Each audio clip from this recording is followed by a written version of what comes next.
Hello children, my name is Paragon, and I'm going to tell you a story. Keep in mind, this is for starting players, and as such, I will be referring to the 5th edition player handbook only, and that the Dungeons & Dragons 5th edition books are owned by Wizard of the Coast.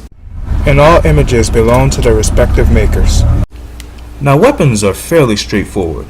Poke your enemies with a pointy end, they fall down, profit. But for those of you still new to the Dungeons and the Dragons that may reside therein, I'll lay out the basics. A sword is a sharp piece of metal, ranging from short to long to overcompensating. You can either slash or pierce your enemies, if you're into that kind of thing, and its damage ranges from 1d6 to 1d8 to 2d6, and is usually the staple backup weapon of just about any player. Playing a warlock sorcerer build with a strength stat of 6? Well, while it might feel as heavy as a third leg, that short sword will not help you run faster when you eventually run out of spells. But it may teach that goblin that you can cast stab as a cantrip. Polearms and staves are next, and the pure rigidness of their shafts help hold the line.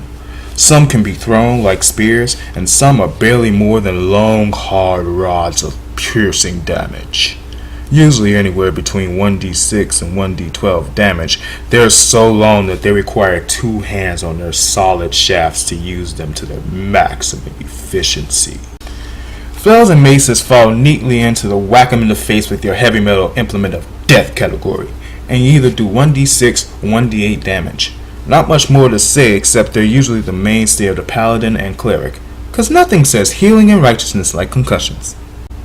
Stop! Hammer time! There are 3 hammers. The light hammer, able to be thrown like you're a hammer bro in a Mario game, and does 1d4 damage. The war hammer, which makes short work of conversation by slamming your opponent's teeth down their throat with 1d8 bludgeoning damage. And the maul, a 2d6 medieval equivalent to facial reconstruction surgery. Hey, let me ask you a question. Do you stay up at night secretly plotting the murder of your loved ones? Do you cackle like a madman in social situations? Do you really like to have leverage when you're murdering the heck out of something? Then look no further, my friend, because the axe is right for you. And maybe not for your enemies. It comes in 3 flavors. The hand axe, a throwing axe of 1d6 damage that may or may not hit anything, but it will look damn cool while doing so. The battle axe, a 1d8 way to axe your opponent the really tough questions, like how to get their blood out of your tunic. And finally, the great axe. I'll be honest, if the battle axe was asking your enemy a question, the great axe is a 1d12 bulleted survey of pain. It would be remiss of me not to mention the one-handed polearms, such as the javelin or the spear, where steel rock-hard shafts are just not long enough to have to be wielded with both hands. I'll be honest, daggers usually aren't worth the 1d4 metal they're mass-produced out of. I have personally never found the need to have a dagger in-game, ever. It can be concealed, but so can hand crossbows and short swords. Unless you're role-playing Ezio Auditore, you'd be better off leaving the dagger in the smithy and grabbing yourself a short sword. A club is a stick. 1d4 or 1d8 damage for the 2 types. I really have no joke for this one. I mean, it's just some knobby, hard wood. How do you make a joke of that?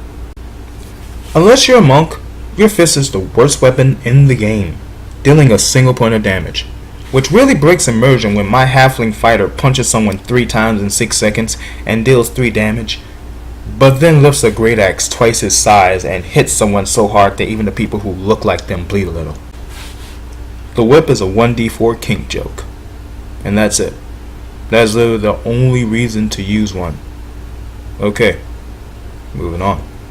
And now that we've covered the stabby, beady, slashy weapons, let's move on to the truly ranged weapons, and not just the ones you can throw with your strength stat. Honestly, the net is OP, and everyone should know it. It allows you to trap your enemy, stealing its turn while it tries to break out of your sweet transvestite fishnet. It works on creatures large and below, which, let me clarify, is most everything you will ever encounter in a D&D game. Or at least until you reach level 10 and your DM really starts trying to kill you. The hand crossbow is basically worthless, outstripped by the light crossbow in every way, damage, range, and efficiency.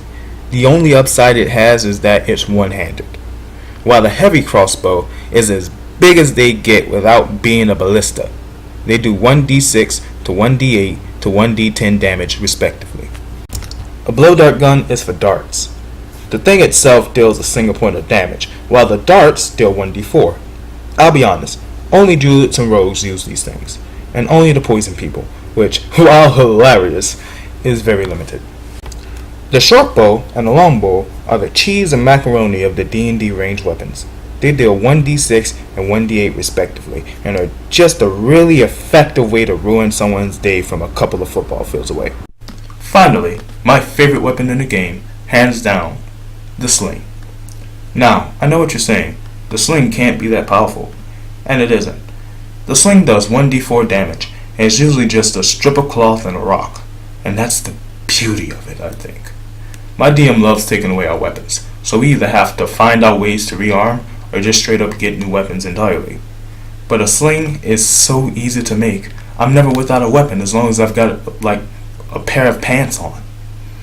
It is especially good if you add the cantrip Magic Stone into the mix, which turns 3 rocks, which is your ammo for a sling by the way, into 1d6 missiles, which can be slung from the sling, giving those missiles extra range.